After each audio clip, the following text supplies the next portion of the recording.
अस्सलाम वालेकुम स्टूडेंट्स। आज मैं डिफ़ाइन कर रहा हूँ नो बडी, नो वन और एवरी वन। ये क्या अल्फाज हैं, इनका इस्तेमाल क्या है इंग्लिश में ग्रामेटिकली।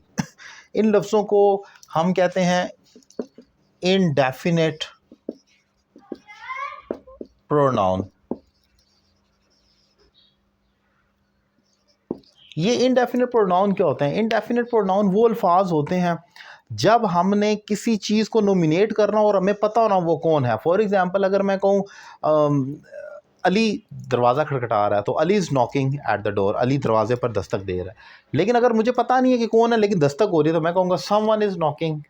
अब मैंने किसी का तो नाम लेना है तो मैं समवन कह देता हूँ अननोन, इनडेफिनेट शख्स, यानी कि मालूम नहीं है कि वो कौन है। इसी तरीके से अगर मैं कहूँ कि क्लास में अली, अहमद, काशिफ और 10 और लोग हैं, वो सारे शोर कर रहे हैं, तो मैं अगर इतने लोगों का नाम नहीं भी जानता लेकिन शोर सारे कर रहे हैं तो मैं कहूँगा आल आर मेकिंग नॉइस। तो आल के लफ्ज़ में इनडेफिनेट है जिसमें सब शामिल हो गए हैं, और लड़कियां भी लड़के भी और दीगर भी, तो हमने सबको कर लिया, तो वो आल हमारा इनडेफिनेट प्रोनाउन है। उन्हीं इनडेफिनेट प्रोनाउन में से आल, फ्यू, सम में से ये तीन अल्फाज आज का जो मेरा टॉपिक है वो नो बडी, नो वन, एवरी वन।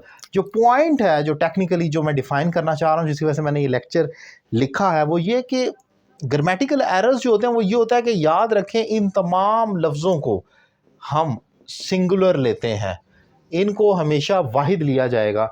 हालांकि इसके अंदर एवरीवन का लफ्ज़ आ रहा है। एवरीवन का मतलब है हर एक, एवरीवन तो सब के लिए इस्तेमाल होता है। मतलब 1 लाख 1 करोड़ बंदे भी हों तो हम एवरीवन कहेंगे, उसके लिए एक यूनानिमस एक वर्ड है। लेकिन इसको सिंगुलर लिया जाएगा ग्रामेटिकली इंग्लिश की ज़बान में।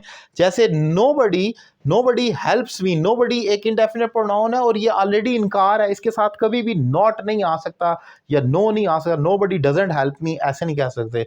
तो आप लिखेंगे नोबडी हेल्प्स मी, ये क्योंकि प्रेजेंट इंडेफिनिट टेंस है, कोई मेरी मदद नहीं करता है, तो सिंगुलर है नोबडी, इसके साथ फिर एस लग जाएगा। आपने ये नहीं लिखा नोबडी हेल्प मी, ये गलत हो जाएगा क्योंकि ये सिंगुलर है।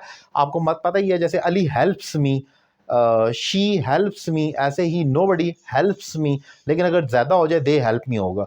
तो ये आपने याद रखना है कि यहाँ पर एस लग जाएगा। इसी तरीके से नो वन, नो वन भी एक ऐसा ही वर्ड है जिसके साथ हमेशा पॉजिटिव फिक्रा आना होता है। No one has come today, ये भी सिंगलर है, तो आपने सिंगलर के साथ हैज़ लगाना है, हैव नहीं लिखना कभी भी। आज कोई नहीं आया है, no one has come today, have नहीं लगाना क्योंकि ये सिंगलर है नोबडी की तरह। इसी तरीके से एवरीवन, एवरीवन का मतलब है हर एक। अच्छा, इसमें मैं समझाने के लिए स्टूडेंट को हमेशा ये भी एक ट्रिक देता हूँ।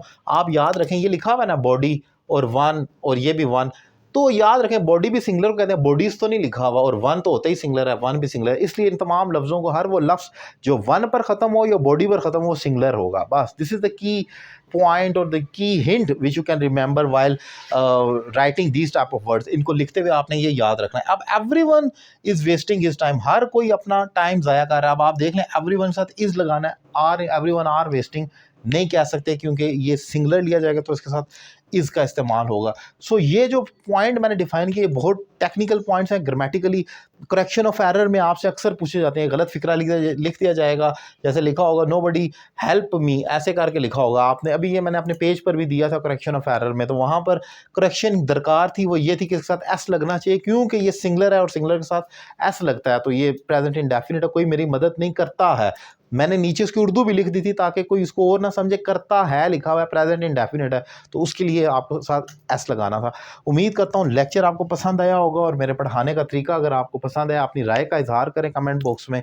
और अगर आप मुझसे ऑनलाइन इंग्लिश लैंग्वेज कोर्स करना चाह रहे हैं, एक रीज़नेबल फ़ी पे करें, स्पोकन, आर्ट्स, टॉफल, ग्रामर से रिलेटेड, CSS की तैयारी करनी है, UET का, OET का कोर्स करना है आपने, या आर्ट्स वगैरह का, तो आपके सामने नंबर मेरा मौजूद है। एक रीज़नेबल फ़ी पे करें और कोर्स का आगाज़ करें। Thank you very much.